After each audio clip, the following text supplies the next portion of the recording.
Welcome to Around the Rinks, your go-to hockey podcast.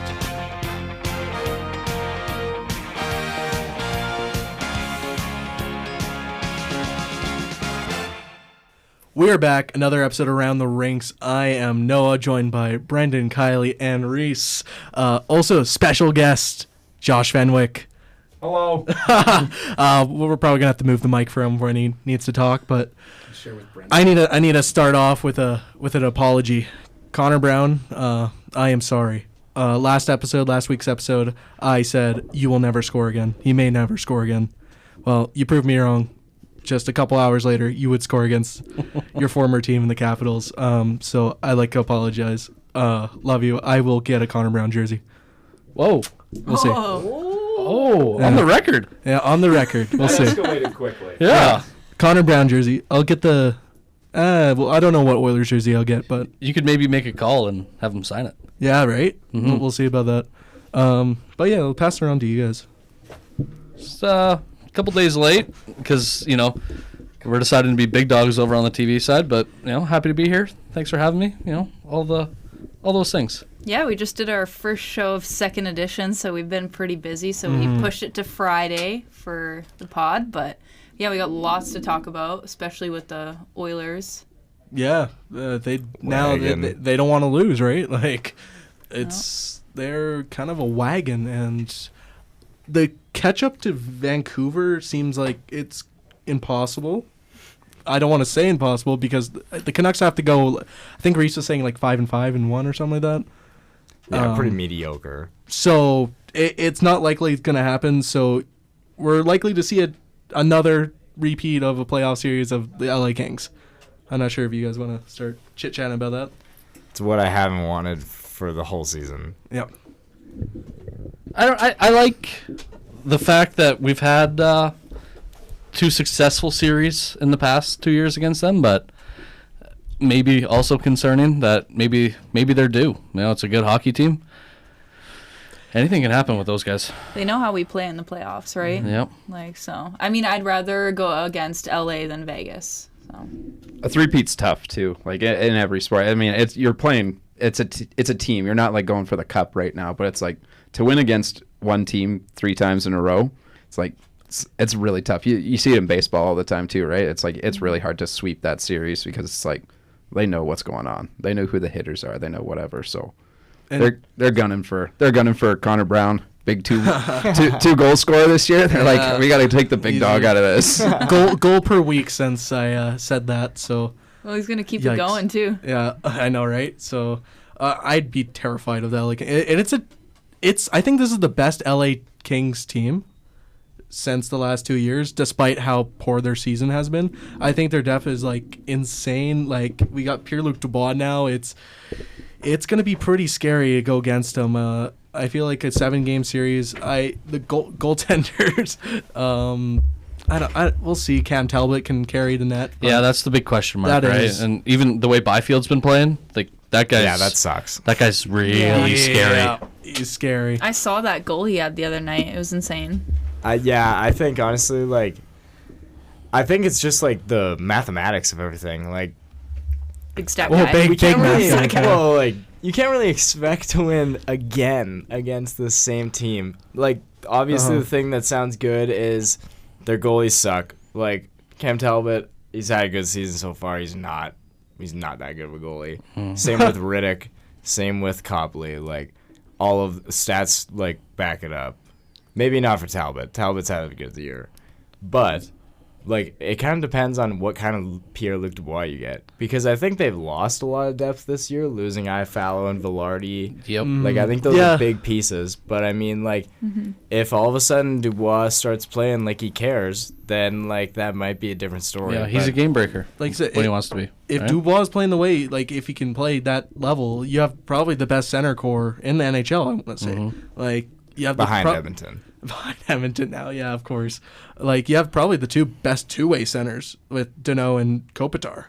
And Kopitar's still amazing at what he does. He's probably going to get tons of Selke votes again this year.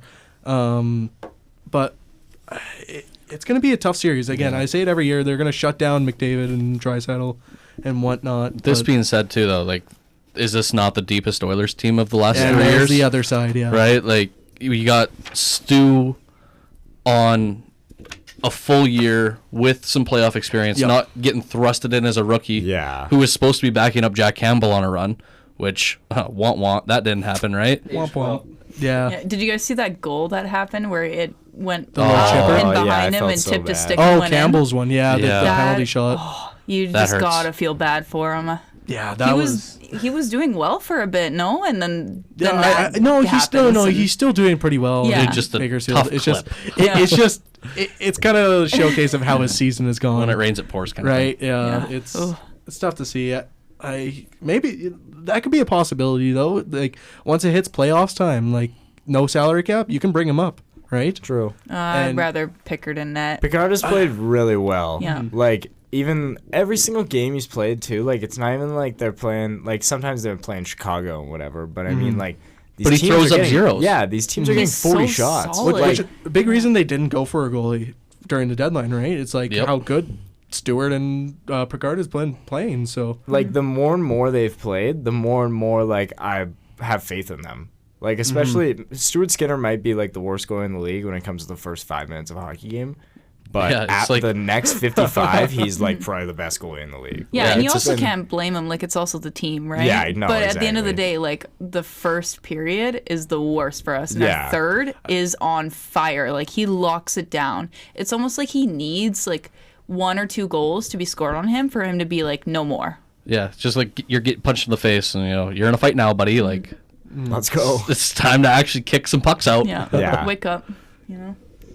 but yeah, it's gonna be a fun series. I think the West is pretty locked on how. Oh, Scary. Josh Fenwick. I was just taking a gander at the rest of the Kings' schedule. It's like Yep. it's pretty easy. They got to go through Vancouver twice, once at home and once in Vancouver. And like the end of this month, they're going on a road trip up to Vancouver. Then they're coming to Alberta. So they got 2 tough games, and then they're Yeah. playing the Flames. I Wow, Yeah, we those started are on all Flames. Pacific. Yeah, that's all. Our schedule is stacked. Yeah. Like, we're going up against Minnesota, Colorado multiple times. Yeah. Like, with the Oilers, like, ooh. However, it's a scary I think schedule. that like it comes from both sides though, right? It's like the Oilers now they're going to be playing good teams the rest of the season, and it's like, well, now they're kind of ready to play the Kings. Whereas like Totally. on their In side, it's playoff like mode. they have a couple games against the Sharks, they have games against the Blackhawks and the Kraken. Like they've got some games where they can taper off and let some other guys hit the ice, so they're saving Yeah. big guys' legs. Yeah, we had that scheduled during our streak, Yeah. basically. So now we're getting the other end of it. So, Yeah. I mean, the bill comes due eventually, right? But like the Kings, it's a yin and yang thing. They're going to be probably more well rested, and they also have the easier schedule. They might move up. You might not even have to play them, although they got to catch up to the Oilers, who now have the tough schedule. So they could flip. They're not that far apart. However, It's hard to say if that like having a tough schedule down the end is like an advantage, right?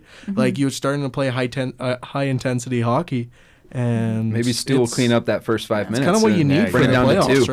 right? Yeah, like you might be playing playoff games during Yeah, the regular right? season. Yeah, leading You might be much. having that Kings matchup yeah. or whatever is going to happen. They right? Yeah. They do play the Kings like in, I think it's 3 days, 4 days maybe, because they play tomorrow against who are they playing tomorrow? The Oilers. I mean, They're in the Leafs tomorrow. They're the That's what it Leafs. is. Yeah, it's Yeah. the Leafs tomorrow. They're and in then Toronto. yeah, then they're playing the Kings again. So And I'm actually going to bring up that Leafs game because there could be an interesting headline popping up in that game. Is Zach Hyman 2 goals away from 50? Oh, Does he do it in Toronto? do it at his old. They're going to be doing everything team. they possibly can to get those 2 Yeah, goals. they might have Reeves just go cross-check him in the teeth and send him out. Yeah. But like McDavid is literally he'll be on a breakaway and just drop it back to Hyman. Yeah. Like that'll be the most like here, take the puck, shoot it like you've ever seen in your life. Yeah, I can just hear the boos already. Like if he scores one in Toronto, it's gonna be pretty funny. I feel like it's just gonna be funny. That's all it is. The worst free agent signing in history, right? Yeah. Oh my God. Yeah. You always heard those. Like, Yeah, we had Zach the worst Hyman's a and bust. best. This contract's gonna be terrible. I've been seeing more stuff on Twitter from like Leafs fans talking about like how the Oilers are underpaying Hyman and how it's unfair imagine to that. Hyman, blah blah blah. You and just this is want him totally back. flipped from Hyman has the worst contract in the NHL. Yeah, who would pay this guy Yeah, 5.5? Yeah. I actually have a little stat that includes Hyman. So I was looking at the plus minus stats right now. So fourth in the whole league is Ekholm with plus 34. I didn't expect that. And then fifth, Hyman with plus 32. And then with sixth, McDavid was plus 31.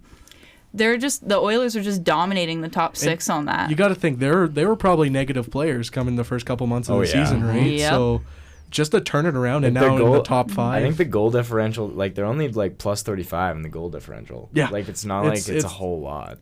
It's amazing how they've just turned the season around. Yeah. And I'm going to switch up the topic here because I'm curious if one of Edmonton players is in this, but Amazon's releasing a behind-the-scenes series with 10 to 12 NHL players.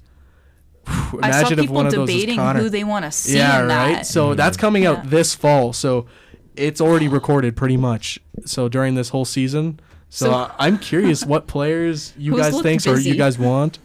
I'm excited for it. I think Kucherov. Yeah.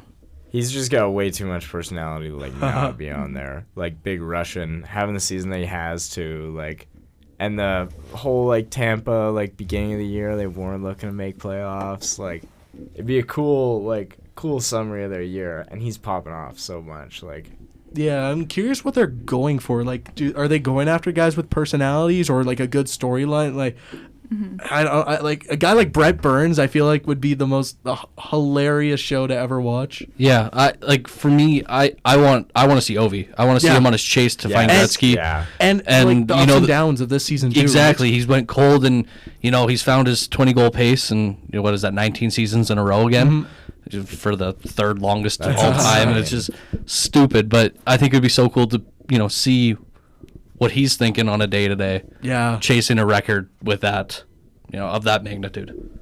So I think Netflix did the same thing, but with quarterbacks last year. So they had Mahomes, Cousins, and Mariota on, and it's 3 different guys, 3 different personalities, 3 different situations. So I think they definitely have a couple personality things like Kucherov and whoever else. But I think if they don't, they probably have an Edmonton player, like not to bring it back to Edmonton or whatever. But if McDavid or Draisaitl were like, or even Hyman was like, Hyman like going into the season or whatever, right? It's like they're still questionable, goes contract, whatever, and it's like, oh well, now he's a point per game guy. It's like, well, you don't know that going into the season, so seeing struggles like that, so on and so forth. So I think there's a healthy, and they're like McDavid before the season saying cup or bust, right? It's like they definitely approach teams who are saying shit like that, and are like, oh, like we'd like to do a little something here. So I think there's a healthy mix between like Ovi chasing Gretzky, whatever. That's a storyline there, and he's not going to the cup or anything like that. But the Oilers are cup hopeful. I feel like if they follow like a rookie, like Connor Bedard, right? Yeah, like, that'd be cool. I feel like that's almost like guaranteed in my mind. I feel like that's one of the 12 players.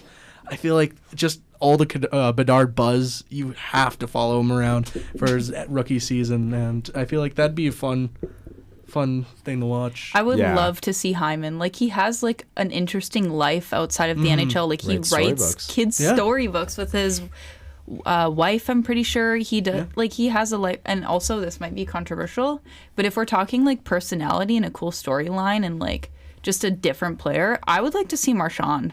Yes. On that show. Oh my, that'd be so that funny. would be like the make it or break it for me. I want to see Marchand. I don't like him being an Oilers fan, but I think he's got like a cool personality. He plays different. He's had that controversy and that hate against him, and like I want to see what he thinks about that, like how that's affected him, if it has at all. That would be super cool. Well, I was talking to Reece about this yesterday, I want to say, because Boston already has their own docu-series goes on every week or so. So they have the Behind the Bee, I think it's called. And so I don't know if that's going to overlap with the Amazon series. So in my mind, it's like maybe no Boston players for this because that series documentary already happens. Yeah. So, and a couple years ago, I think it was like 2020, the Toronto Maple Leafs docuseries. All or Nothing. All or Nothing. Remember the conspiracy about how they lost to make the series more entertaining? Entertaining. Yeah. It's like, How does that I don't make know if sense? we're I throwing don't playoff think so. series for your documentary. You know what but would have been even more entertaining? Making it to round 2. Like, yeah, if they followed it last playoffs, that would have been electric to see all the fans and whatnot going to the second round, right? But like, I feel like Amazon can nail this, and I enjoyed the Leafs All or Nothing. I watched that multiple times. Even being a Habs fan, of course, watching that. yeah, with a paper bag Yeah. keeping it Toronto beside you. lose. Yeah, no, watching Habs beat the Leafs last episode of it just made me so happy. But yeah, I'm excited to see what they can do this fall. But, any other news? The one thing I wanted to touch on was Tom Wilson. Yes. Oh yeah, I have that down. Last week we had a little argument, scuffle? a little scuffle maybe. For the Rimpy. Testing the friendship. Yeah, right. Seeing what it's made 2 of. by 2. I feel like we're all on the same page for Tom Wilson, unless like What page are you on? I'll just say I think that was dirty. But Tom Wilson was also so surprised that he even did it, right? Like, Yeah. he hit Noah Gregor right in the face. Noah Gregor, also a Beaumont boy. Shout out Beaumont. But, like, he hit Noah Gregor in the face, and he's like, holy crap. He grabbed almost, him. grabbed him and is like, holy shit, I'm so sorry. I think that suspension, I think I was saying 6 to 8 games. It's an in-person hearing, Yeah. so it's probably going to be more than 5. Five or more. For the Yeah, most part, right? and for his history, right? Like, we've seen guys like Gallagher and Rempe, guys who have no history getting suspended more than 4 or 5 games, right? Yep. So, and with Wilson's history, you can bump that another 3 or 4 games, right? 100%. So, Well, yeah, it's and like he said, he 6 games or so. 6 games is what ESPN has slotted in. Such a weird incident. Like, it almost looks like it's I say on 6 to 8. purpose.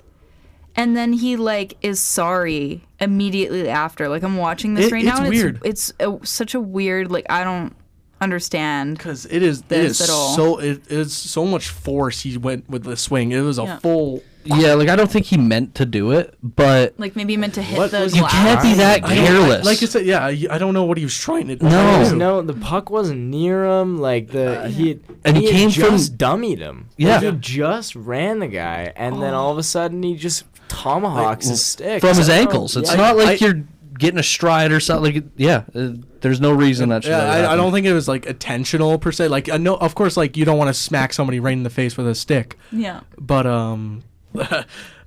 Yeah, it's a really weird hit, though. I don't understand why he would, like, maybe he was really mad and he just wanted to hit the glass, and then he was like, oh shit, buddy's right beside me. Oh, Yeah. God.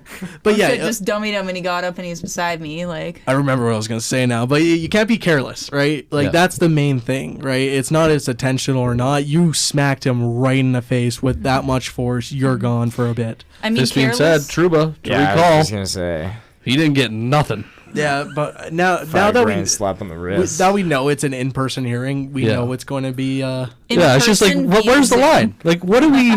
Do they Yeah. know the rule book, or are they just as confused as we are? Like, I'm curious how they're going to look at this because you can see it in 2 different ways on how like brutal this was because it is a brutal stick to the face. It's just, is it intentional? I don't think it is, but you can't be careless. That's the main thing. And with his history, if it was somebody who's never been suspended before, I say it's 5 games. I think that's probably the nice spot right there. But it's Wilson, so you might be going up to 8. yeah, Yeah. Yeah, no, like you definitely see his remorse after, but I mean, like, what's it mean after you yeah, smacked a guy in the like, face? You already got him. Like, Yep.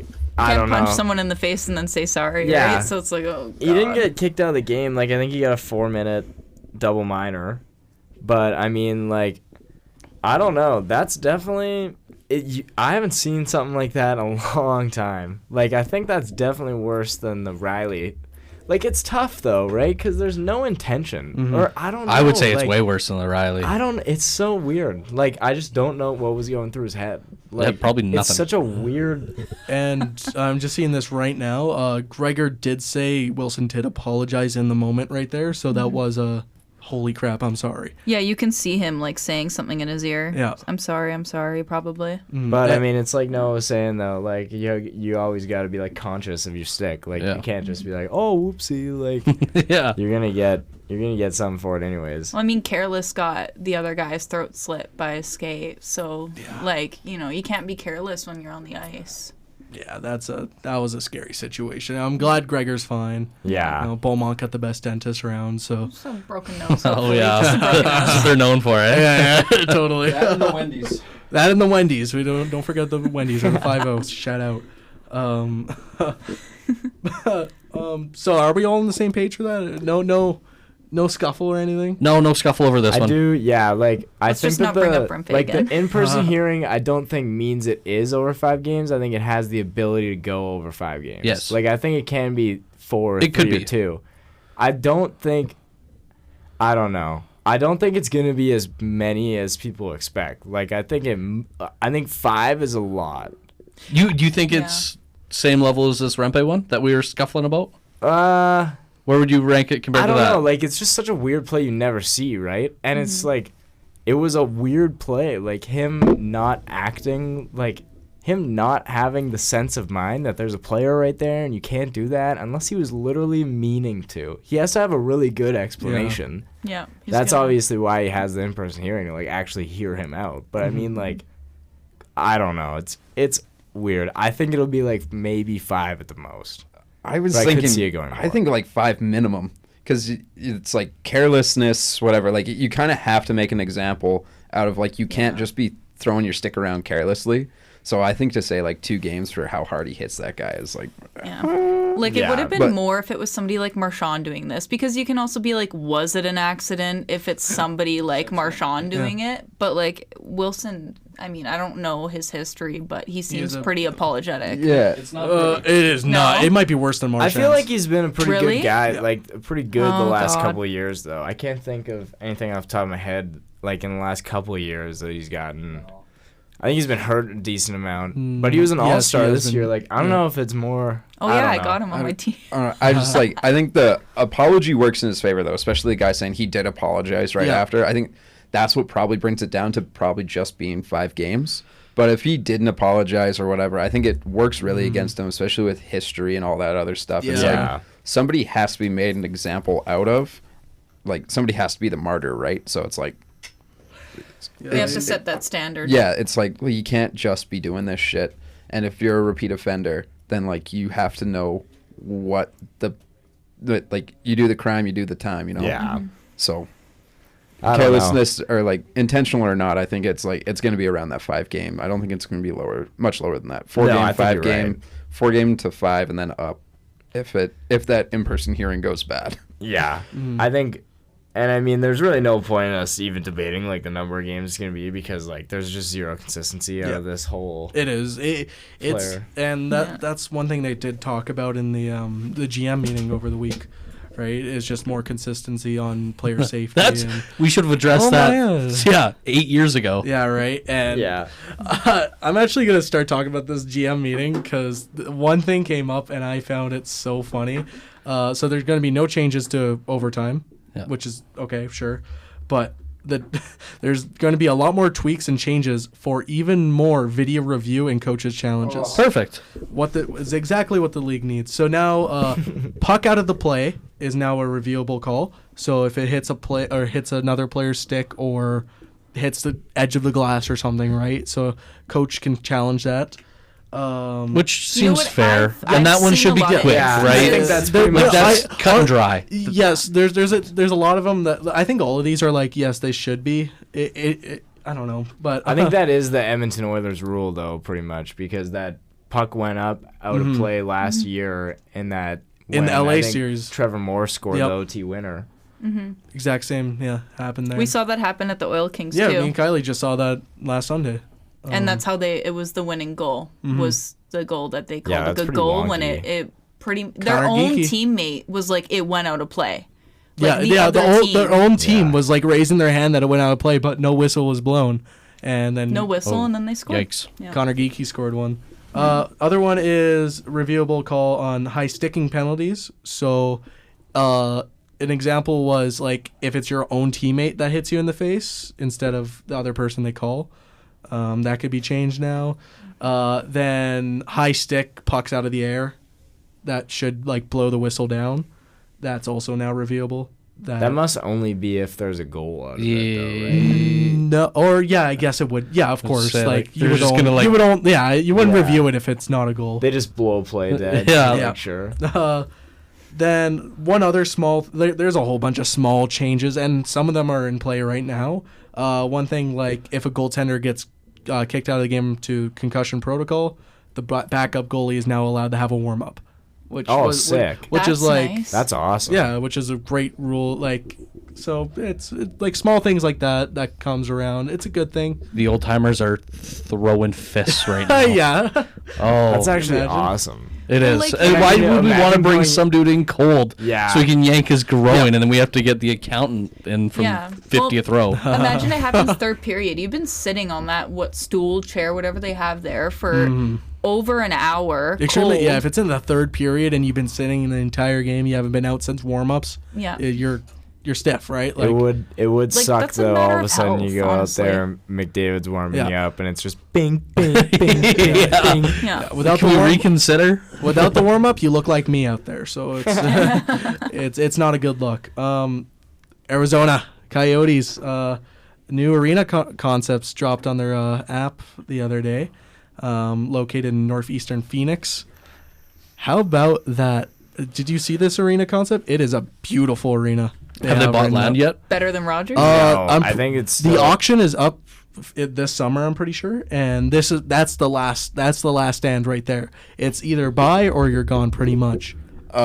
So on a scale of like the Oakland A's mock draft of their $1 billion arena in Vegas to like Rogers Center, where are we at on this one? Honestly, it's hard to say because it's a very modern like concept. It's not tall like Rogers Place, for example. It's Yeah. not tall and long. It's more.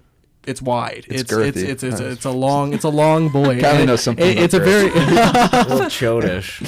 It's a very unique style. I don't know. We'll see if that actually happens. It's all concepts, right? So, but that's getting Arizona back in the news, which they love, right? Yeah, what's their projected like how much it's going to cost or whatever? Oh, we have they have no idea. They just were Yeah. like, we're going to take some Like pen like to I paper. said, the auction, Yeah, the auction is this off season for finding new land and whatnot. So, and the NHL wants Arizona to stay. Like they've made that clear. They're not going to move them, right? Unless this arena doesn't happen. Well, I mean, if you But- think about it in the smart way, a lot of people go on vacation there, and those people have money, and those people will pay to go to a game. Yeah, they want hockey So- in the desert Yeah. I mean, Scottsdale is like 98% Canadians Yeah. already. because like they own all their friggin' winter property there, all our Yeah. grandparents and all that stuff. So and many Edmontonians alone, they go and have a vacation home in Arizona. Mm-hmm. I mean, I'm pretty sure McDavid has a vacation home in. Really?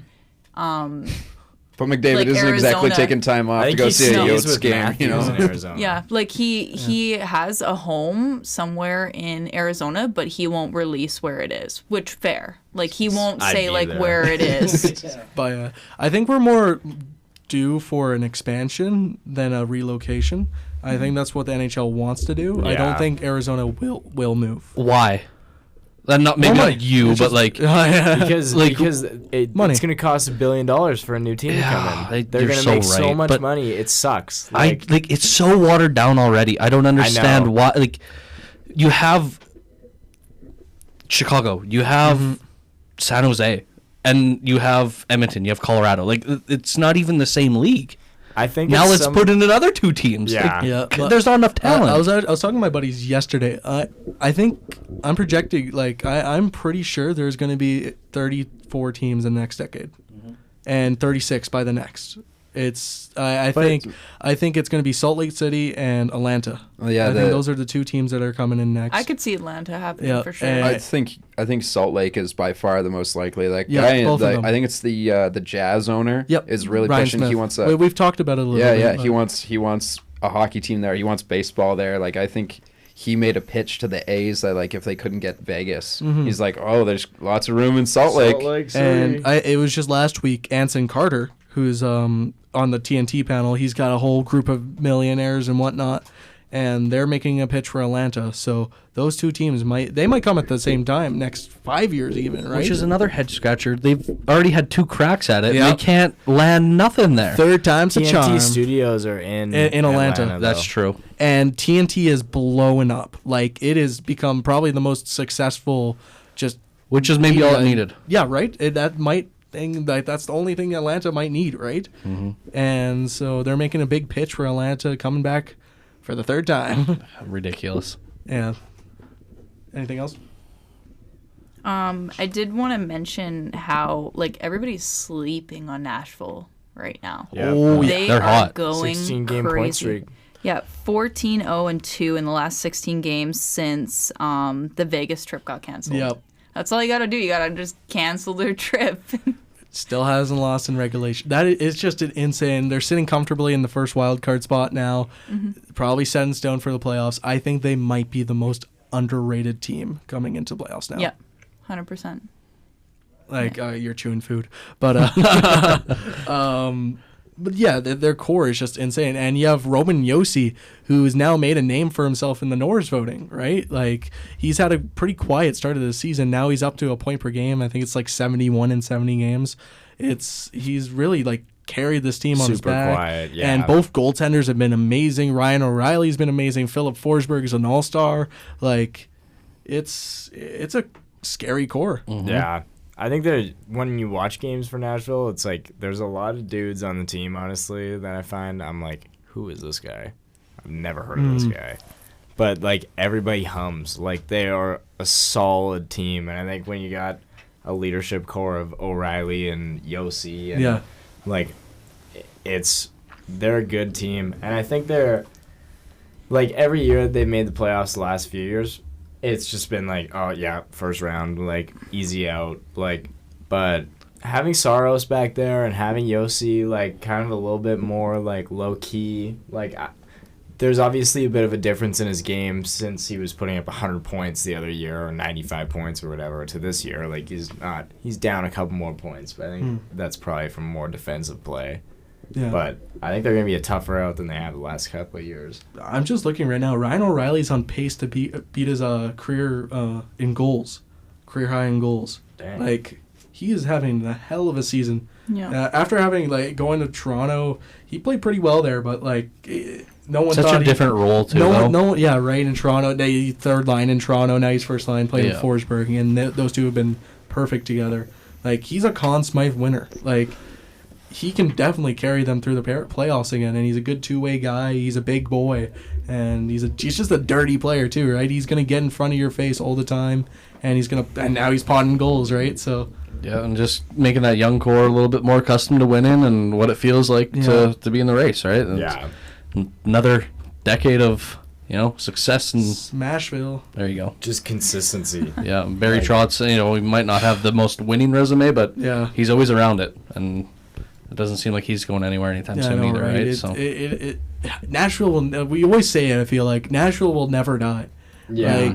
No matter how much they're beaten, how much their core changes, they are just always in the hunt. And now they're they're locked for the playoffs, right? Yep. But I feel like that's probably, I don't know how they were the first few years they were in the league.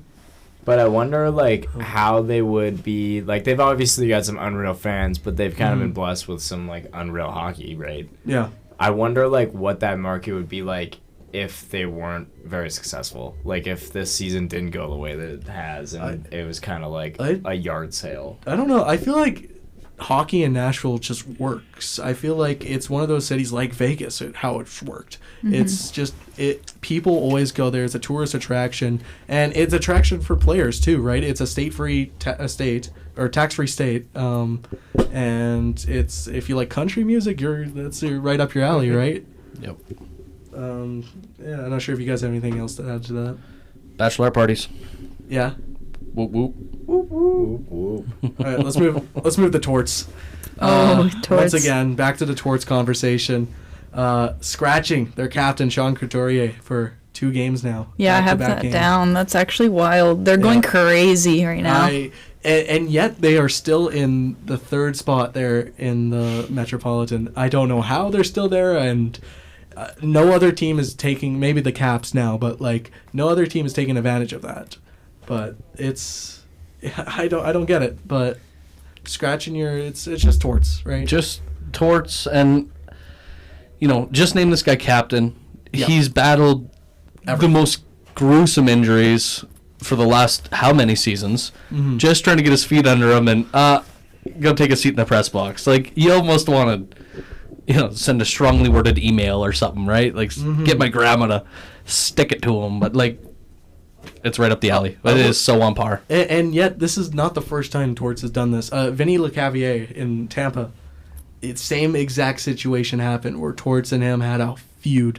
They didn't like each other, which I'm curious if Couturier is the same issue. Like, maybe they just don't like each other, right? So him and Vinny, like, they went off against each other. I think there was a trade request, and whoever the GM at the time was said, no, deal with it. And they went on to win the 04 Stanley Cup. Go fuck yourself. God, I hate that 04 Cup. Yikes, sorry. Resident Flames fan, Josh Fenwick. That is ridiculous. I was a baby at the time. Yep. To be granted, I was about 3 months old. But my dad was a smoker. And after, like, here we go. So my dad smoked at the time. And my mom said after the no call in overtime of Game 6, should have won. But that's just whatever. My dad, who played hockey all his life, was walking up and down the alley next to our house, smoking cigarettes until 6 o'clock in the morning. And my mom woke up to feed me and saw he was out there still, and walked out with me and said, "You need to go to sleep. Like, I'm sorry this happened, but they can win Game 7. Like, it can happen. So just like." You need you to calm down. And he's just like a madman out there. He's bald, but like if he had more hair, it'd be standing out like Doc Brown from Back to the Future. Yeah. Or falling out. Yeah, he's just like, I can't. It shouldn't. I can't believe. Like, how did they miss that? How did they? Oh my God. I'm like, I had a tough time when the Habs lost in the Cup final. That was a tough period for me. I was like, that was. But a goalie also can't be your best player. They can. It's not a recipe for success. I'm sorry. Carey Price, he can do anything he Carey wants. Price can do anything he wants, but he can't score the game-winning goal. He can't score every goal for him. Also, like, sorry. Poor Noah. Well, sorry, it's whatever. We're just going through our past I was traumas in with my our teams losing basement. cups. It was COVID times. It was. I was playing dark. pool with my grandpa when Yeah? we lost. Yeah, it was. I had a lot of fun though. It really got me into hockey even more, that cup run. Despite watching a lot of games that year. I'm gonna switch it up though. This is a very funny story. The Yager bobbleheads. I'm not sure if you guys saw this. What chaos. Maybe the biggest heist in history right there. Like, thousands of Yager bobbleheads were stolen in a shipment in California. And What the hell? Yeah, exactly, right? Like, that is a what the hell moment. And People love Yager, man. yeah, all the bobbleheads were like free for the players. It is Yager's bobblehead night, so it's all free for the fans, sorry. And so all the fans got like a code that they can scan once they get the bobbleheads back. But what are you doing with 10,000 bobbleheads? More than that, 20,000 bobbleheads. It's not like you can sell them. I They're one of a kind. You're getting I caught. heard something that people were already finding them on eBay and stuff.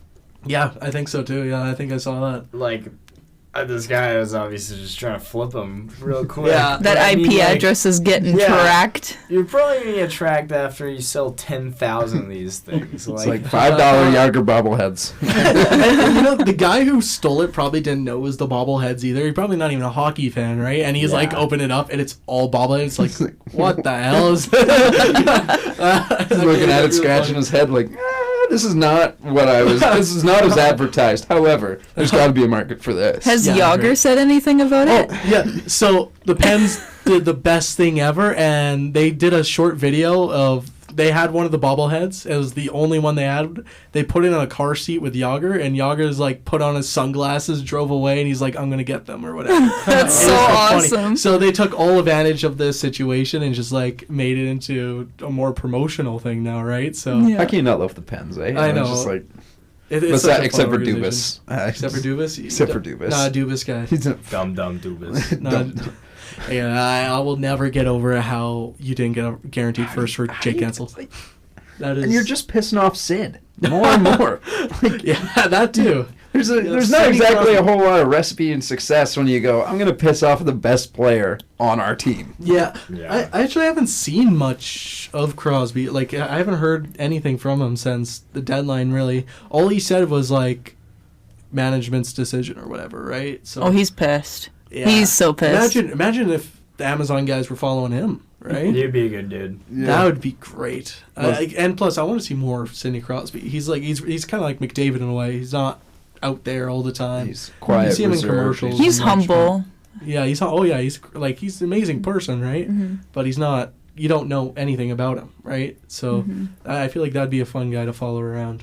But yeah, you feel so bad for him almost. Like, I don't want to say it's the end of this Crosby in Pittsburgh. He's staying in Pittsburgh, but are they going to be a competitive team? I don't think so. Did you ever see the? Probably not, because you're kids. But it was the 08-09 year, I think, when they did the behind the scenes for the Winter Classic. Road to the Winter Classic. Yeah, they do that. They did that for a bit, no? Yeah, but it Yeah. was just that one specific, and it was probably the most I've ever seen of Crosby ever. Yeah. And he was on his 20-some game point Point streak, and an absolute psychopath.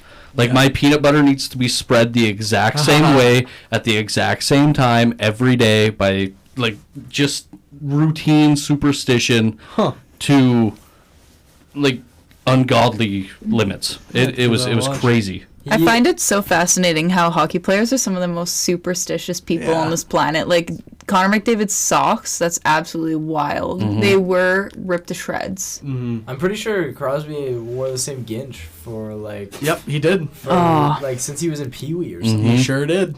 Like they were literally. Pee-wee. They had like staples in them, so they like didn't completely apart, just fall yeah. apart. But he did the same thing. He Oh, boy. heard Sid did that, so he's been wearing the same one since. And it's honestly between Sid and then- just an elastic at the top these days. There's nothing left of That's those. so gross. Yeah, it didn't take him to the show either. So sorry to the kids So listening. it's not a guarantee. Yeah, wearing the same. Just wash your ginge, man. Yeah. Please. Do you think maybe McKinnon might be in that show? Oh, 100%. You Yeah. gotta think, Chickpea right? pasta. That's the one name we didn't mention that I think should have been mentioned there too. Was What? McKinnon. McKinnon being the most. Yeah. Yeah, I think And he gotta- looked up to Crosby too, right? Like, you almost Yeah. gotta think he's got that weird Well- superstition as well. Especially if they do Sid. And it's probably like they're going to grab some Sid fan or whatever on a different team that they're like, anyways, we're also doing this with Sid, and he's just going to fanboy half the time. Like, I can't believe Sid's also doing this, man. It's crazy. But yeah, superstition, like in sports in general, is great. Like, Tom Brady wore the same pads that he wore in Michigan for his entire career. Yeah. And That's insane. could you imagine? Like, how does that not break? Yeah. Like, the dude got sacked a lot. He played 23 years, right? It's like, there's got to be some issue with that. The But smell is what would be crazy, I think honestly, is the smell. washes them. It's not like, Chris Bosh or whatever wore the same game socks for an entire season or whatever. But it's like, you gotta wash your pads. Like, I think it's just the wearing them, whatever. It's like, I won my starting spot at Michigan with these, so I'm like, yeah, whatever. These but are like, staying. yeah, but putting staples through your ginch to make sure that you have the same one since Pee Wee is just ludicrous. I guess we can move into some more international stuff that is broken down. Doug Armstrong was named GM for the Canada Olympic team last week. Surprise, surprise, eh? Not surprised at all. No. Not even close. It's like he's built teams in the past, and he's kind of a champ at doing it. So stick what works, right? But How surprising hard is one- that gig too? Really, like What's that? Oh yeah. picking an Olympic team. Like, Yeah. you can't really miss. There's always No, going to be yeah. people bitching because, the two bubble guys weren't the right guys, but you are picking the best of the best. Yeah, Like, you already got it's- your guaranteed top 12, right? Yeah. Like, and you got your 6 defensemen. It's just, right? It's those But bubble guys, right? nice thing to put on the resume. But I I know, do, right? I do think it is harder than like people can chalk it up to be. Like you do need to pick like you can't just have 6 top point getters kind of thing Yeah, on your no, back for sure. end, right? Like you gotta have like Dan Hamhuis. I think he was on that 2010 Olympic team, and it's not like A guy he's to the most, kill a penalty. Yeah, exactly. Yeah. Like you need those shutdown guys, and like, Totally. you kind of gotta like. It's obviously like the easiest pool to pick from. Like you've got the most talented players in the world, but these guys, like this guy's got a penalty kill, and this guy, what if this guy goes down? Like I do think it is like kind of tough. You got to see who also works well together too, right? Like some people don't work well together. Some people have beef because of the league. Like you got to be careful of that. And it's extreme for international or just any event really. Like when you're not playing with your teammates, it's just finding chem, right? Yeah. And that's like always the things coaches try to do is just always slotting players with players, and that's the weird. What was it? The two Marchand, Bergeron, Crosby. That worked out so perfectly for some random reason, right?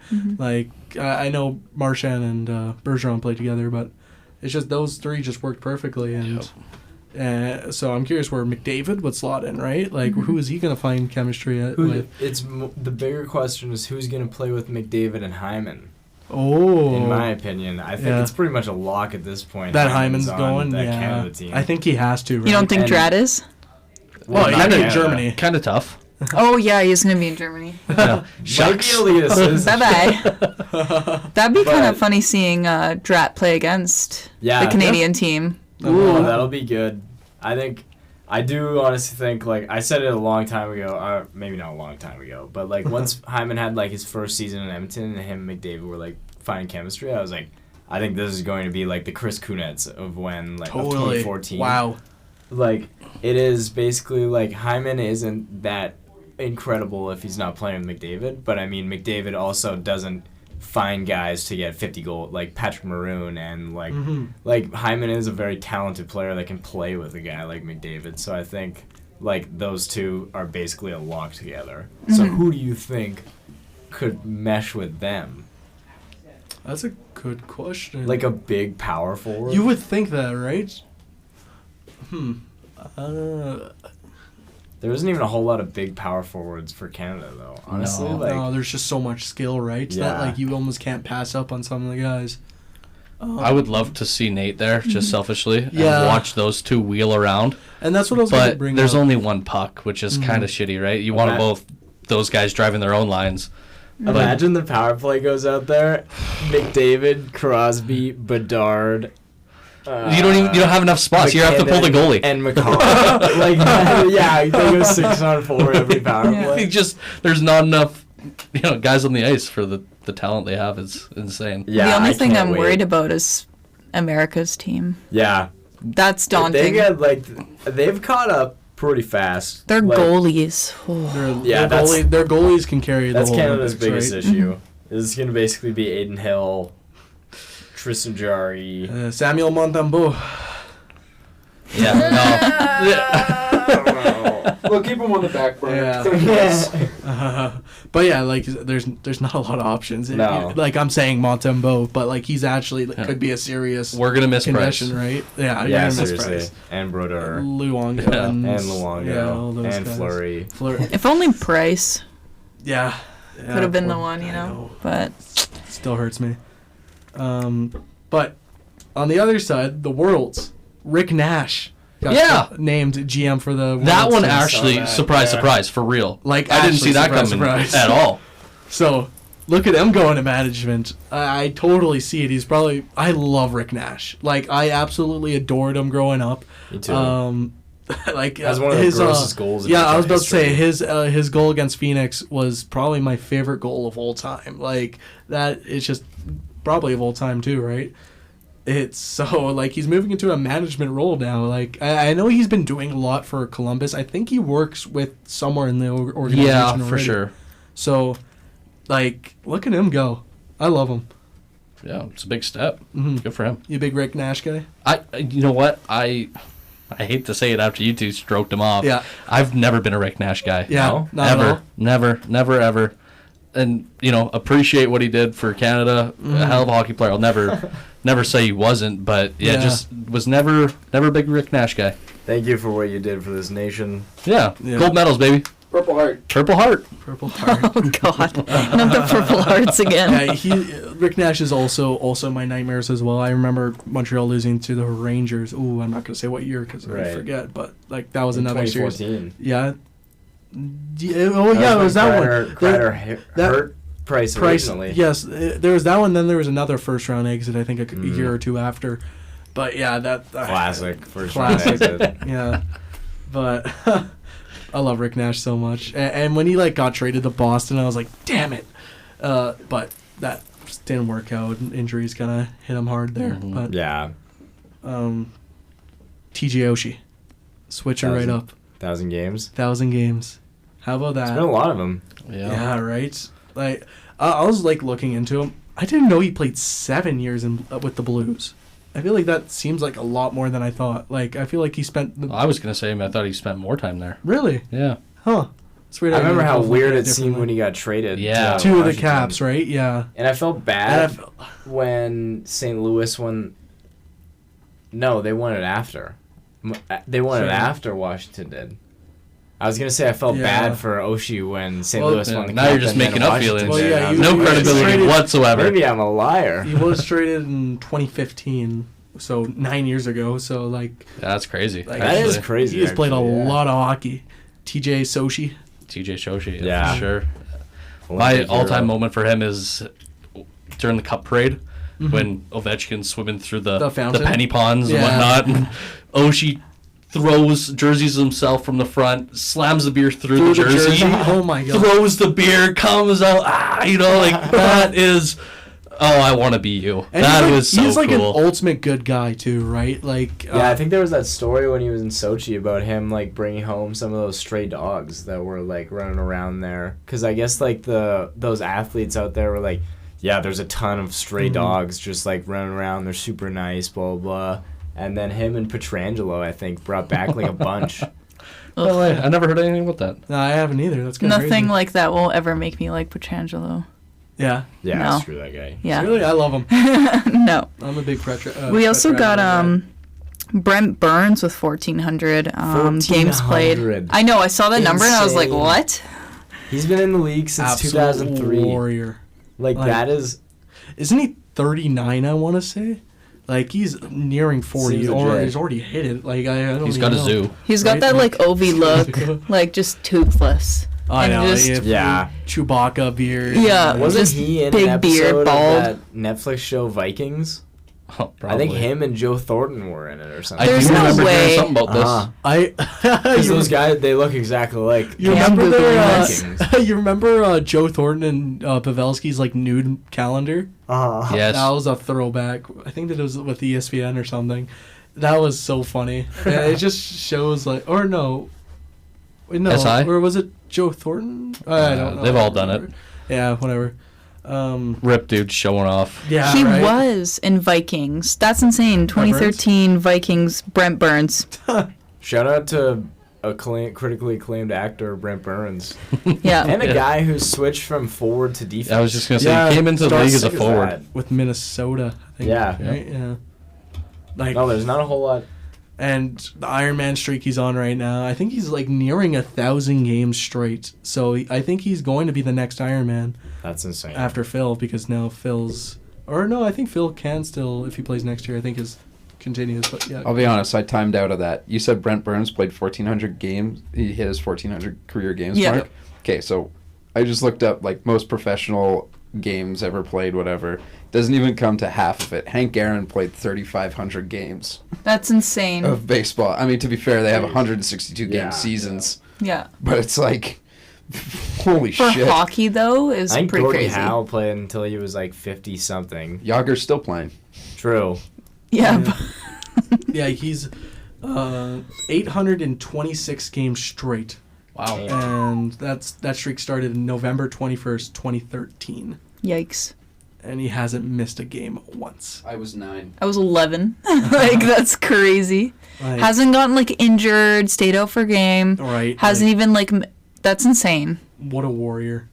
And extremely going through the COVID time too, right? Yeah. Where like even the smallest flu, you're out, right? Yeah.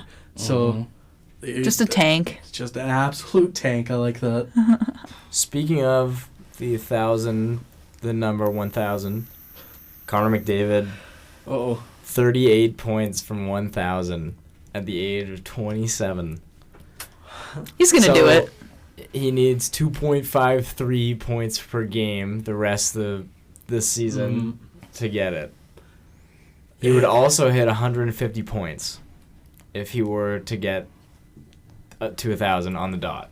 I hate betting against McDavid, but that's a stretch. 38 points in like 15 games is crazy. I hope Noah gets to eat his words on that one, just like with Connor Brown. I know I love McDavid, and it's hard to bet against McDavid. Which is silly in itself that you're like you even consider this, Like, right? yeah, right. For anybody else in the league, you're like, no. Yeah. like now he's gonna like score 6 assists again against Toronto like tomorrow. Like it's gonna something like that's gonna happen, and it's gonna make He's it got closer. 13 games left to play in the season, Yep. and it's like he's 14 assists away from hitting 100, right? But it's like That's happening. it's like that's happening. Like he just got 4 against Buffalo. Yeah. Like 3 weeks ago, he had 6 assists in a game. Like this Yeah. dude seems unstoppable. Like the new modern athlete is fucking ridiculous. Yeah, right. Sorry for swearing, but like, it's just like 150. Like to get 2.5. Like you're going 3 and 2 points basically on and off for the rest of the season.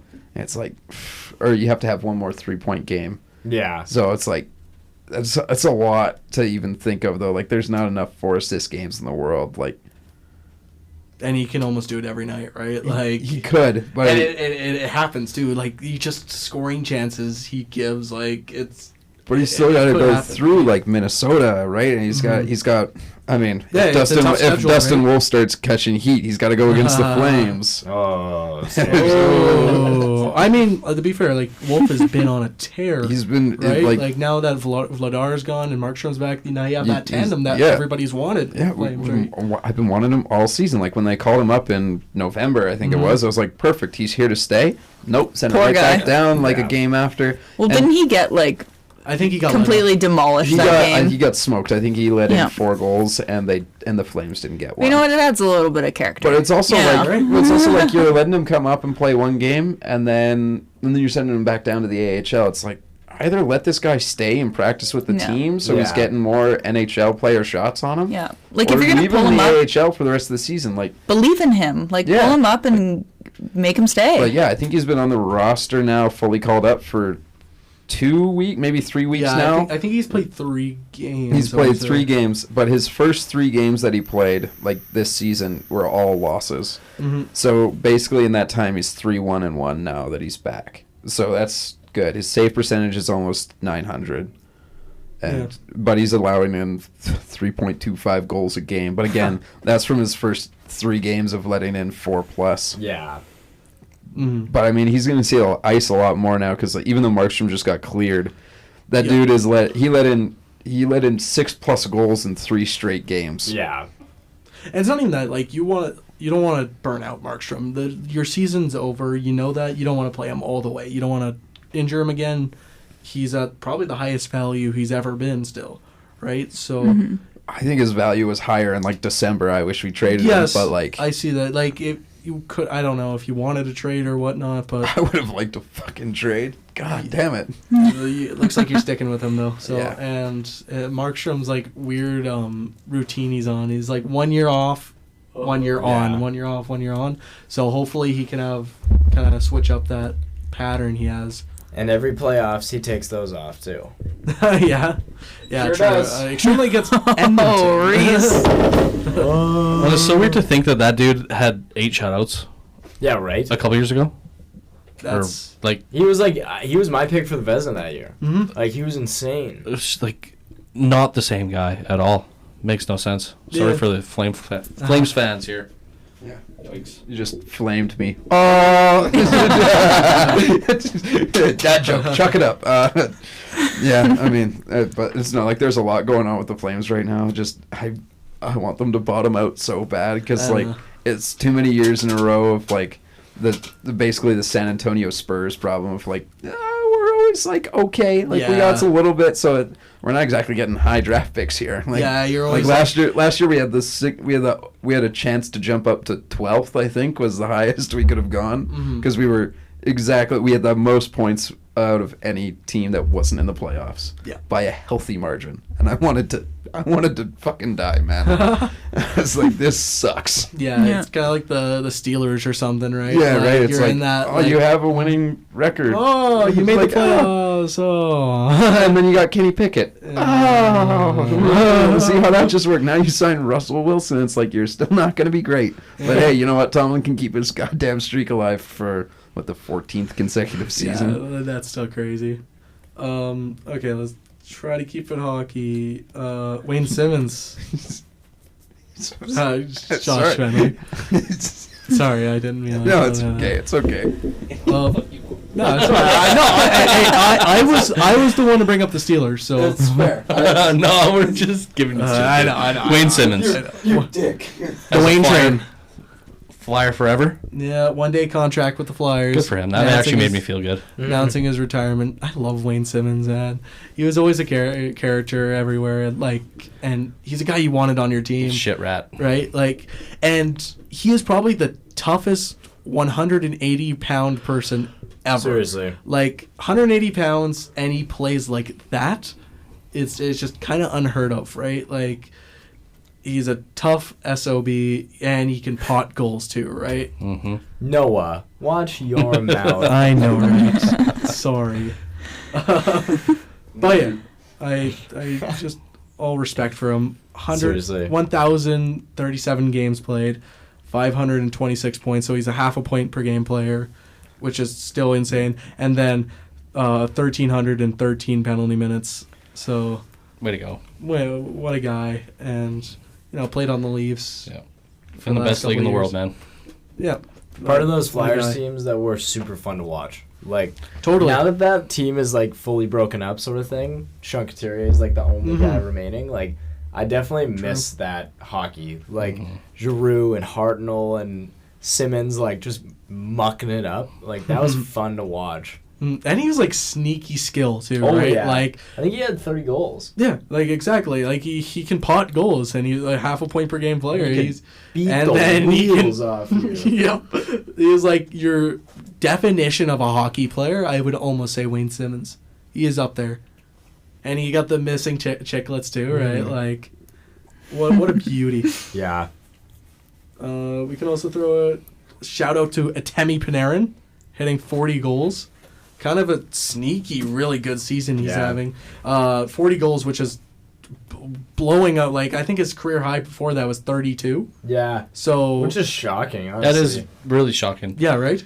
Yeah, he's always been the bread man, sending out apples, right? So, assist king, but he's up to 97 points, also a career high for him. Looking to beat 100. Honestly, is. For how good he's been, it's been very quiet. Yeah. You don't hear much, and I guess that's how good the league's in total's been, right? 100%. How many good players there's been, And they're all flying under the radar, most of them. yeah, right. It's insane. Even a guy like Roman Josi, I was just saying, I think he's up there in the Norris conversation, right? It's hard when you got three guys like Kucherov, McKinnon, and McDavid just pacing the rest of And- the league. yeah. Yeah. Matthews on pace for 7. Well, Yeah. probably not on pace anymore, but There's just so much going on. yeah. Kucherov. How many points did you say McDavid was away from 1,000? 38? 38. 38. Yeah. I saw a thing that McDavid, 38 points away now after last night's game. Yep. He is 3 years older right now than when Panarin won the Calder and stole it from McDavid in his... Wow. Yeah. Isn't that crazy? I saw that tweet and I couldn't understand it for the first 10 times that I read it because the wording was so dumb. But yeah, the 30-year-old Russian coming over, stealing the Calder. Yeah. Come on, dude. How'd that And happen? not that, he didn't necessarily deserve it and the injury and, you can chalk it up, argue about that for every day, but... Come on, it's McDavid. He should have had it. Should have, yeah. And 18, right? But 3 years older at this point, and he's almost at 1,000 points. So Yeah. that's ridiculous.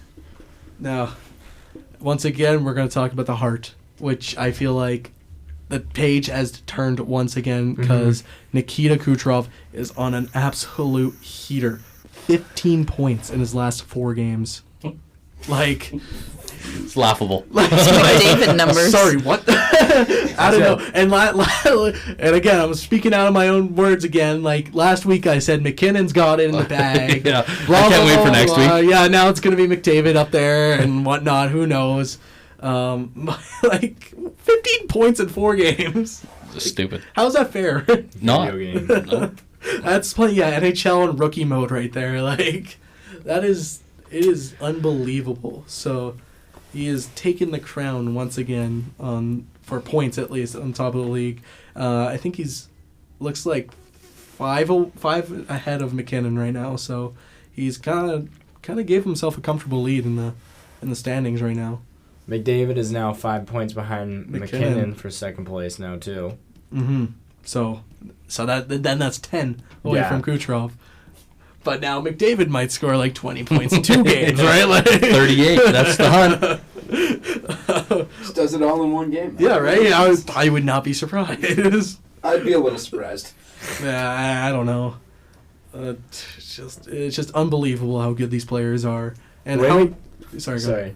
Go ahead. The way McDavid's been playing like last few games, like he's been doing a lot more of those like grab the puck, bring it all the way back down to Skinner, and bring it all the way down and go for the insane highlight reel goal. Like it's fucking awesome to see him doing that again. Well, speaking of highlight reels and last night McDavid and all this stuff, that Zach Hyman goal? No, it wasn't Zach Hyman's goal. It was Ekholm's goal from the hash marks there. Oh my god. Both his goals were insane, but the second one was crazy to see in person. McDavid in the neutral zone, around, bounce on the other side, Tosses catch it it, throw it to Drat. Drat just leaves it in the slot, and anybody could walk into that one. And I mean, to put it where he did, National League twice.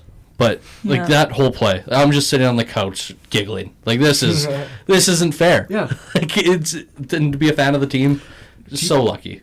Who drew up that play? You think?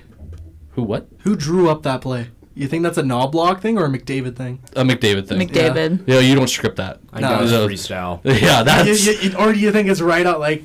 You think that's just freestyle? Yo, You 100%. think you didn't? They haven't tried that before? Fill a lane and hope for the best. Cause I think Ekholm was like, let me get one.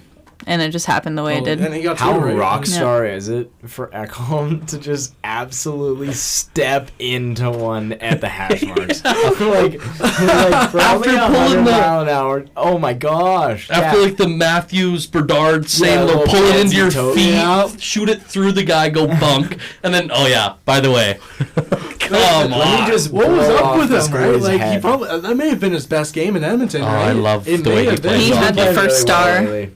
Like, They gave him the first star too. That's good. Yeah. I'm not sure if I said this on the podcast last week. I don't remember. I think Kenny Holland is way overhated. 100%. I feel like There's been missteps. There has been missteps. Who doesn't? Campbell. That was really his Campbell one being big one. mistake in a long time. At the time, not only were we happy, but there was no other option. Yeah. Yeah, Kemper That was is true. signing in. Washington. Yeah, You lost it on him. You missed Markstrom the year before. Yeah. You have Stu, who's a rookie, and we did And you not don't wanna see play him a being rookie. this good. Yeah. We needed somebody older to hold it down. I don't know. I feel like he was, and he was a locker Mike room guy Smith. too, right? Yeah. And then Bring Mike Smith back. And Koskinen got like you were just out of options. You had no options in net, so you had to make a choice, and I think that may have been his worst move, but like.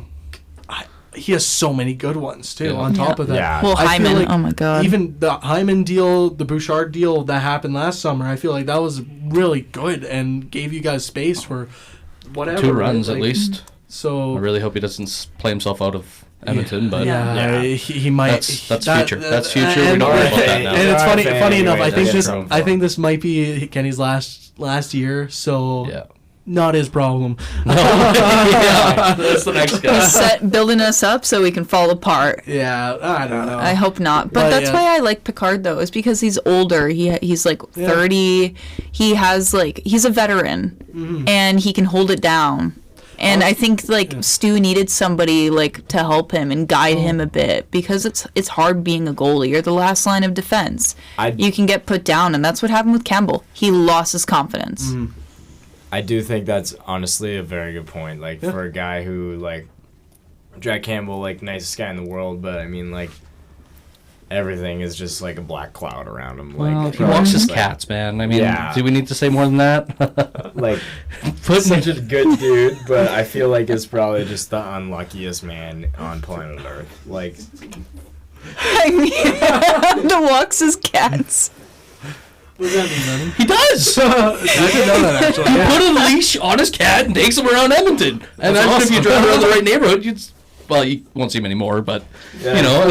right now, Bakersfield. Right neighborhood in Bakersfield, he's walking his cat around. I bet his He's probably cats got a are little happy to be fan in on him Cali. because it's too warm in there. Like, the guy's, and, you know, like you said, he's one of the best dudes in the world by all accounts.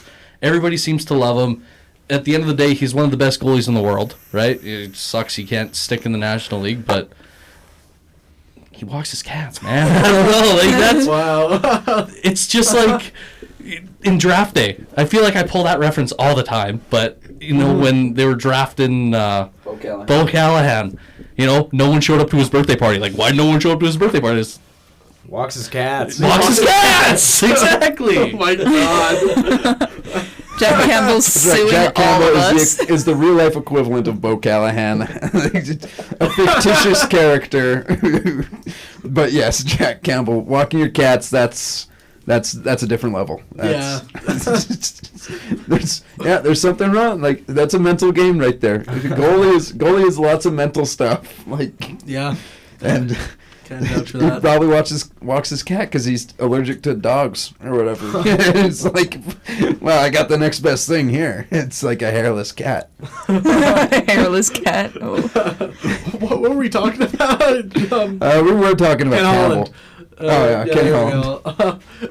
But, like, I love the Ekholm move. I think that's probably his best move, I want to say, on the Ekholm. Like, he's been a great piece in Edmonton. Mm-hmm. He was amazing in Nashville. Very underrated. Also, I'm not sure if you want to say anything about Reece. Yeah, I just think that the good outweighs the bad with Holland. Like, I mean, there was that one deadline where he got Anthony and Green, and that I like that they didn't move, really yeah. pan out. But I thought that was good. I think those were great moves. But man. I mean, like, I don't know, sucks for Campbell, and like that's really the only bad thing off the top of my head that I could think of. But when you get yeah, but I mean, like, Nursey had to. It was the same kind of thing, right?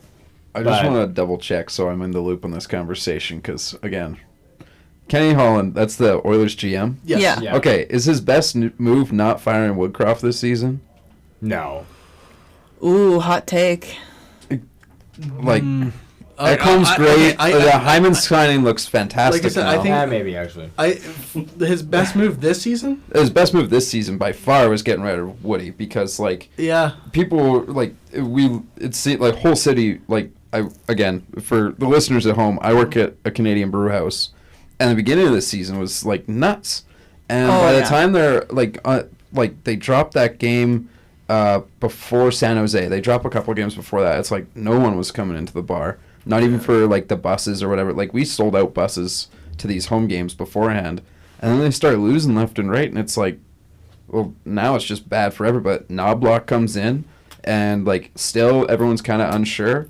And then basically, like, the third game of the winning streak, we were loaded up again. Like, I was just working on Tuesday, and there was an Oilers game. The place was full. Like, the bar did $800 in sales. Like, that's crazy for whatever.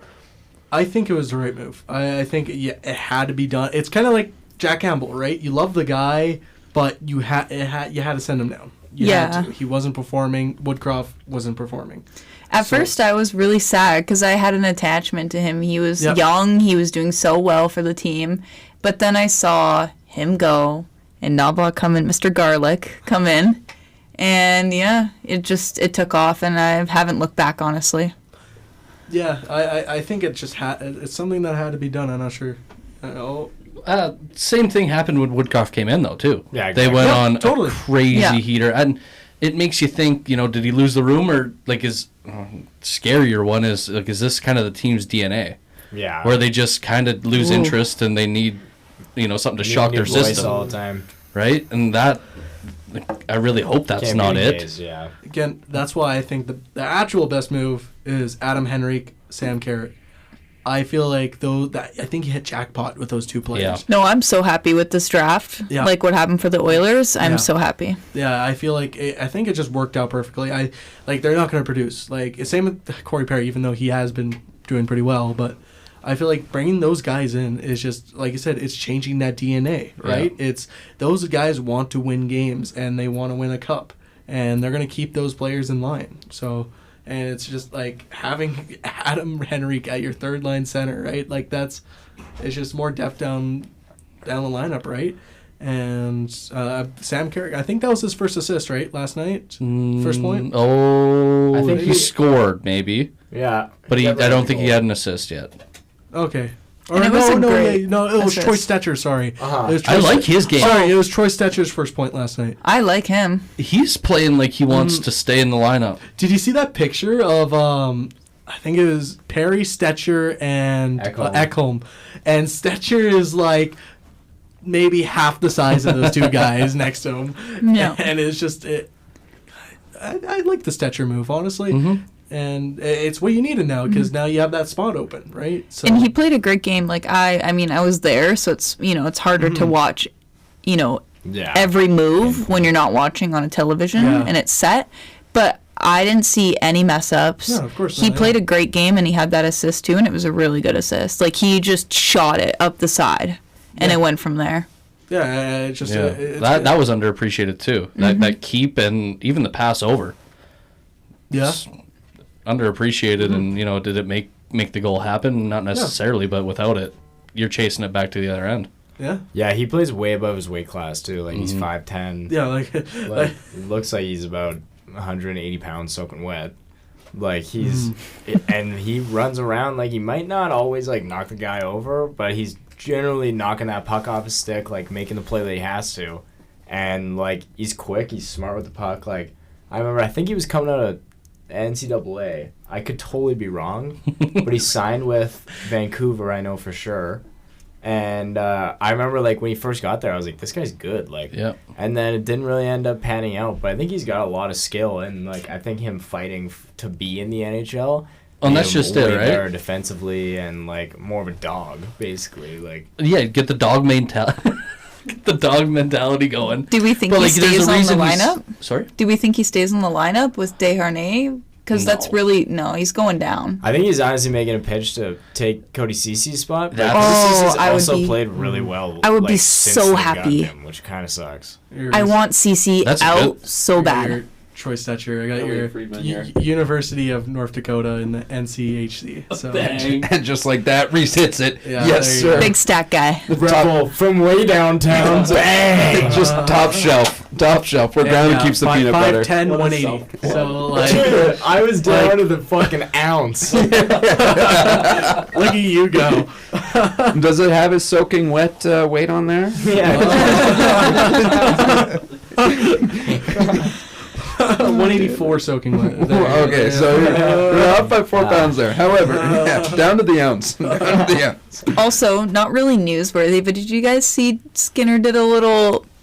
In Desharnais wasn't there? He did the high five. Yeah. I was like, oh my god, that was adorable. It sucked. I hate that. No, shut up, Kelly. Yeah, that was the most Kylie thing I've ever heard in my entire life. No, but like, so adorable. No, it was so sweet. Aww. I miss Desharnais. Fix your finger. Come on. Yeah, I guess, how long is he out for? He wanted to come back, but coach was like, no, you need to heal. The day after. Yeah, full practice. Like, it's a finger. Yeah. Coach said no, because you want them to be healed for the playoffs, right? Yeah, Coach was like, especially when you have options. And he's been playing so well, he deserves to take a seat for a bit. Be able to come back for, like, if there's a big hit that happens on the ice, he's comfortable enough to take off his gloves and fight again. Yes. Like, I don't know I'm coming back before then, because, like, he's this kind of guy, like, if something happens, like, he has to be the one that steps in, and, like, that won't happen if his finger's broken. Oh, wow. Okay, big deal, or big news just dropped. The Capitals signed a new deal, keeping them in D.C. until 2047. Oh, my 2047. God. Yeah. So well, they're not relocating anytime soon. Yeah, I will say there was that, like, we talked about relocating with Arizona. The Caps could have been that team to be relocated. Well, they were relocating within state. Or, I think they were going to Virginia. They were going to keep the Washington Capitals brand, but move. they're staying in 2047. Sign a new deal. So It's a long time. We're gonna be in our It's 40s and Gonna be 50s. 46. Odie's still going to be playing. Ovi's still gonna be playing. And so Yager will still be playing. Yeah, they Yager's got still be playing. 50 million in arena renovations. So the team is committed to stay in DC. Huh.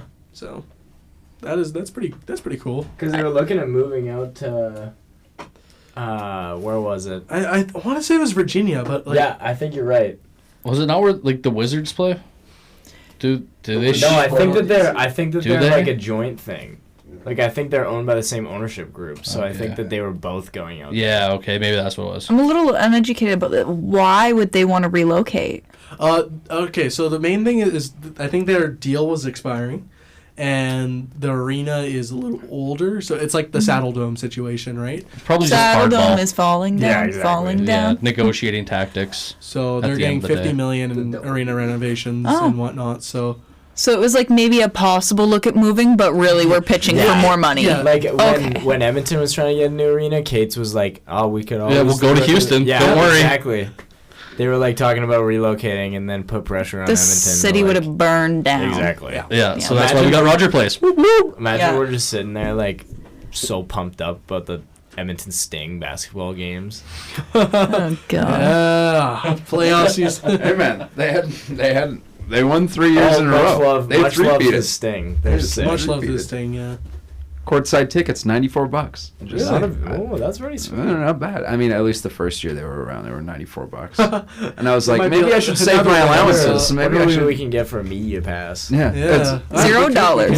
One, yeah, I mean, courtside seats at a Stingers game is like what, half a beer at Rogers? Like, Oh. Speaking of, did you guys see those $10 fries in Vancouver? stupid. Yeah. For I think the total was 17 fries. Yeah, I think What? I think it was something like that. I think it was 15 fries for It's like almost $1 a fry. Yeah. That's Crazy. ridiculous. Probably cold too. It just makes me mad again about the ticket prices skyrocketing. It's just insane. Yeah. Like, is it going to become unaffordable to even go to a game soon? It already is. I haven't been to an Oilers game since before COVID, just because I don't. It's $200. We got to pay our Like, tuition instead. Yeah, like, I gotta pay tuition. Like, it's And then you it's do crazy. get the $200 tickets, and by God, you want that beer. can't get it. Yeah, you Yeah. spent like $400. Yeah. And then Buddy has a good idea to go to the bar afterwards. Next thing you know, who's saying no to that? $600. Oh, and then the Nino. Yeah, whose $1,000 stupid later. idea was it to attach a casino to the ring? Yeah. Sad about the loss. Go gamble away. Yeah. Gamble your sorrows. That's right. That's right. Ice house and hit the ice house, do a rainbow run, walk right into the casino. $400 on black. Actually, you know what? No, I changed it. Double zero. Double zero. 0, eh? I'm almost running out of news here. Oh, God, actually, Jonathan Quick, making it 1 win away from history. He's tied Ryan Miller at 391 wins for most wins as an American goalie. 1 win away. Good for him. Lock it up. Like, what a guy. I think we talked about him not too long ago because he's been amazing this year, right? Yeah. So, and big game against the Bruins, I think it was, and he took the win there. So, 1 win away. Yeah. And I think he's kind of sealing the deal. Probably is the best. He'll get one. Yeah. Yep. Oh, yeah, definitely. Best. And he's not done either. He signed a 1-year deal after this, Yep. too. So probably just signed if he goes, well, how many starts do you think that is? 30, 40 starts? 30, yeah, 40. Yeah, it If could he- be this league. If he can't get one in there. No, he will. Yeah. And probably Statistical improbability. Mathematically. best goalie, best American goalie in history. Yeah. Kind of This just seals it. sealed the deal right there. I have a developing story here. Oh, Matt Murray was on the ice for Toronto, Uh-oh. taking shots and fully participating in practice. Cup run. Very Gotta interesting. get to the third round. wow. So I wouldn't be shocked if they end up like rotating goalies to end off the season if Matt Murray is like healthy enough. to Well, the play. thing is, I don't think they can afford him right now. Good point. So They can't keep him on there, can they? I think the rosters open up during April. I think yes. April's... Oh yeah, like for April's... playoffs? Yes. Yeah, like there's no more salary cap. There's no more... I think it's right when the playoffs start. Yeah, Oh, is when the cap opens up. So Matt Murray, that's kind of random. That'd be tough. I don't know. I always liked Matt Murray. Like, I was always a big fan of him. I like the gamble of going to Toronto. Too bad he got injured again. But that's an interesting, because Samsonov hasn't been bad. Joseph Wall's been great. Like, Yeah.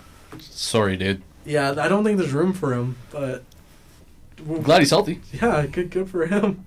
I'm curious if they. I'll look right now. Actually, sure. Screw it. Yeah, no, there's no way they're affording him. They're already, yeah. Like, And they probably can't have him next year. I want Aren't a they like cap-friendly- crazy in penalty too? top team is Toronto. So like, what? Sorry. Aren't they like way over budget for next year too already? Oh, probably. Yeah. Probably After the Nylander deal? Yeah. Well, yeah, and they've got pretty much like Bertuzzi and Domi are both expiring. hmm Samsonov is also expiring, I think they will have money next year. I don't know. but they've only got like they're gonna want to re-sign some of them, Yeah, they're gonna I mean, it's lose. not No, Like, they're going to have a team of 12. yeah. and they've got. Yeah, the one thing that kind of frustrates me is how they somehow trade away all of these first-round picks, but they've still got Fraser Minton and Easton Cowan coming Yeah. up. And Easton Cowan just had a 35-game point streak in the OHL. Yeah, drafting. Crazy, eh? Like, I wish the Oilers could do it. True. That's yeah, I don't know. Leafs just seem to hit, right? And like Easton Cowan, like he seems like a great player, right? Mhm. And I think he's like friends with Mitch Marner or something. Or I don't know, but London Knights connection. yeah, maybe. But Matt Murray on the ice, I'm still not getting over that. I'm like trying to research more into it, but I don't know. Yeah, he's been out for 6 to 8 months recovery time, like that. So he hasn't been on the ice. So, but you know, we'll see. I think I'm out of news. So, up to you guys if you have any other things to start talking about. I still firmly believe that I think Kenny Holland's best move this season was Woodcroft. Not to bring it all the way back there, Yeah. but I thought of my argument like literally right after we switched to like Ekholm's game or whatever. Mhm. I was like, I think the thing that separates like good GMs from like okay GMs and whatever is like making the tough decisions when you have to make them. Like even like trades are a tough thing to make, but he did those trades without giving up any rotation players basically. Yeah. Totally. But it was one of these things where it's like we don't know if Woodcroft lost the room or if it was just like whatever. It seemed like McDavid was fine either way. They sliced it, but it's like so that's the. It's also you have to take into account the fans and whatever of like everyone loves Woody. And it's the thing where you have to do is like nut up and go, hey, we got to change this whole thing around here. It might piss a lot of people off.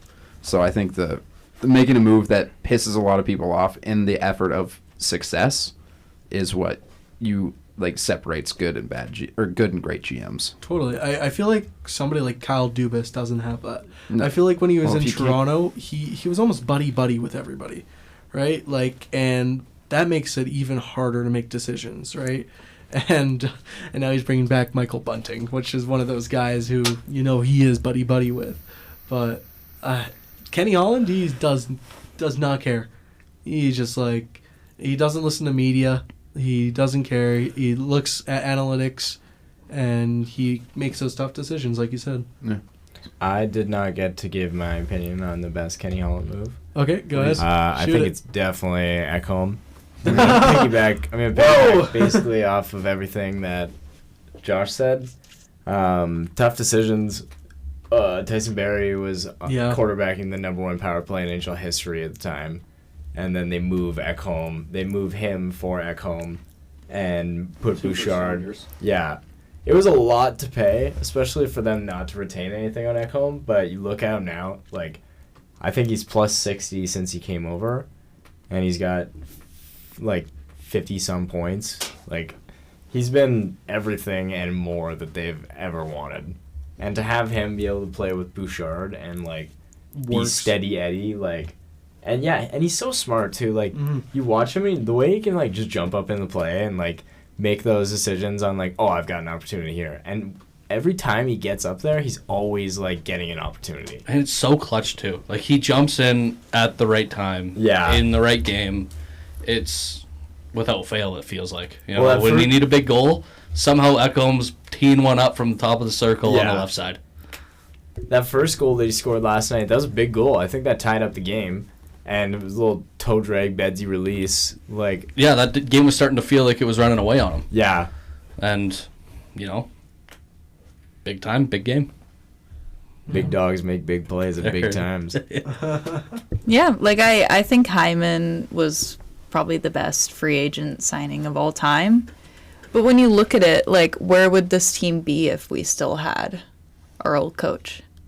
So I think at the end of the day, it might come down to the coach getting fired. It's that jolt Woody. in the system, like what Noah said earlier. Because it's, like, I think, like, I agree with, like, he has a lot of good moves, but then when you see the domino effect, yeah, right? It's like, you have Woodcroft around, you don't make that Carrick and Henrique deal probably. Because, like, you're probably still, you're a little more mediocre than, Probably, yeah. right? and then So it's maybe like, Hyman isn't on the right line, and Ekholm isn't with Bouchard, and it right? all dominoes and, like, all this stuff. So, but again, I only really started paying attention to the Oilers in September. 20 so- minutes ago. When But you yeah, were I forced think to. those When I three was moves forced to understand. put together, Ekholm, Hyman, and the Woody gone, I Yeah, think they that could pretty much. sealed the deal. All he needs now is a Stanley Cup. And then Cup we'll, bust. we'll stop getting upset. That's right, but they're still cursed with McDavid saying "cup or bust" at the beginning of the season. Like that's a hex. That is a terrible thing to say. The only person who gets away with it is Shorzy, and that's because he's a fictitious hockey player. Yeah. I love Shorzy so much. So, It's such a good give show. your balls a tug, pit fucker. This probably could be our last topic I'm going to bring up here is just kind of the race here in the playoffs. It's getting really close. I think the West might be settled. It's Vegas is the last team hanging on here at, which is funny to say because of how much they've done. But 81 points. They're at the Blues are the next team behind them. The Blues keep winning games. I think they won last night, so they're keep trying to hunt the way in. Don't the Knights So have a points game in back. hand though? What's that? Don't the Knights have a Yeah. game in hand? on Yes, the one Blues, game though? in hand. Yeah. So, again, a lot of this is very unlikely to happen. I'm pretty sure the West is pretty settled. The East, on the other hand, something crazy might happen because we all know Detroit has fallen.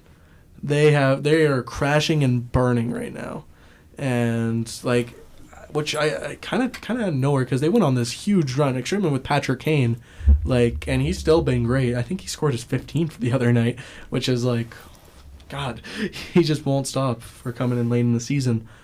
So yeah, Detroit's at 70 games played, 78 points. The team behind them, the Washington Capitals, who's been winning games, Somehow. and they're 68 games, so they got 2 games in hand at 75 points. So Caps win both next games, they're ahead of Detroit in those 70 games. So, and this Caps team, minus 31 goal differential, Yikes. which I'm pretty sure it was pretty high 20s is the lowest any team has been making the playoffs, and the Caps are at minus 31. So they have a chance to make history for being the worst goal differential team making the playoffs if they make it. But and again, that Tom Wilson suspension is going to hurt them, however long that game's going to be. So it's getting pretty interesting. And we said Philly's still starting to drop here now, right? And so a team like the Capitals could bump right in there if Detroit starts winning these games. Yeah. And so it's just, I think that's the last spot though. I think it's that wild card 2 spot in the East and then everything else is pretty set in stone. It looks like we're gonna have a Toronto, Florida maybe in the first round. I love once again. Kachuk, man.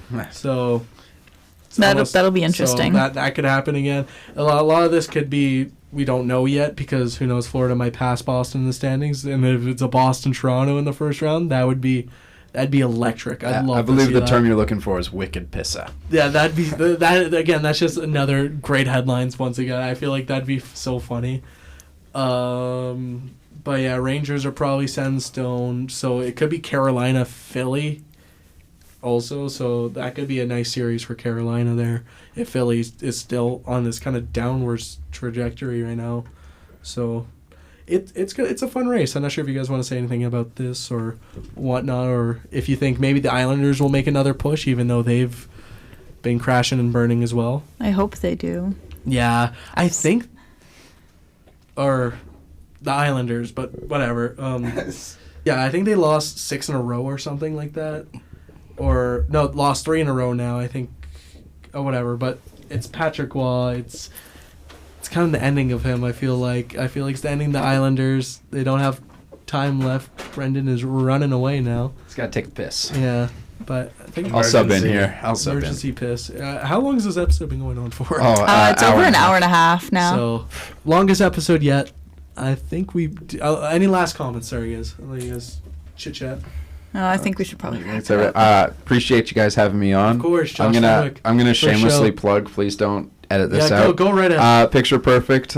Me and 2 other friends of ours, we host a movie podcast. It's available on Spotify. I'm working on getting it on Apple, but I'm pretty special with a capital R. So I'm just like, so new episode coming out today, later tonight, once Spotify for Podcasters opens up. Mm-hmm. So open on Spotify right now. 2 new episodes coming out every Friday morning. So if you like movies or... If you like movies, you like TV, just take a gander. You don't even have to like movies. Curtis is so uneducated. We're just there to have a good time, you know?